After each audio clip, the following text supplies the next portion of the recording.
I'm Amy, I'm a horticulturalist here at the Greenery, and today I'm going to share some tips with you on how to water your indoor plants.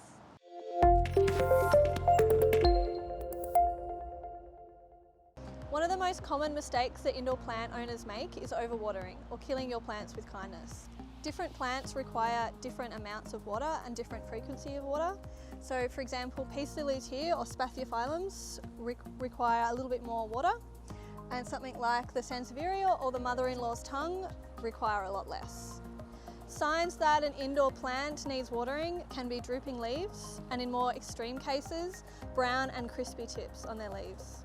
Unlike outdoor plants, indoor plants like watering less frequently. So usually once a week is a good amount to check your indoor plants and make sure they're not dry. If they are dry, give them a nice water, and usually a good amount through the pot until you can see the water coming out of the bottom of the holes. So you can use a watering can or a hose, either is fine. Just make sure that the water pressure is not too strong, and just making sure that the water goes all the way through the potting mix until you can see it coming out of the bottom holes. This means that the bottom roots of the plant are also getting a drink. There we go.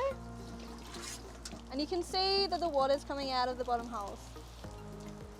Just let it sit after you've watered it. You can let it sit in a sink or somewhere outside to let the water drain through the bottom of the holes, and this takes usually 10 to 15 minutes. And then you can place it back in its display pot or saucer. The reason that you don't water your indoor plants so often is because they can get root rot very easily if the potting mix is kept wet for too long. Avoid placing plants directly in front of heating or aircon units, as this dries out the plant faster. Thank you for watching. If you need any more information, please come into the Greenery where our friendly staff can help you.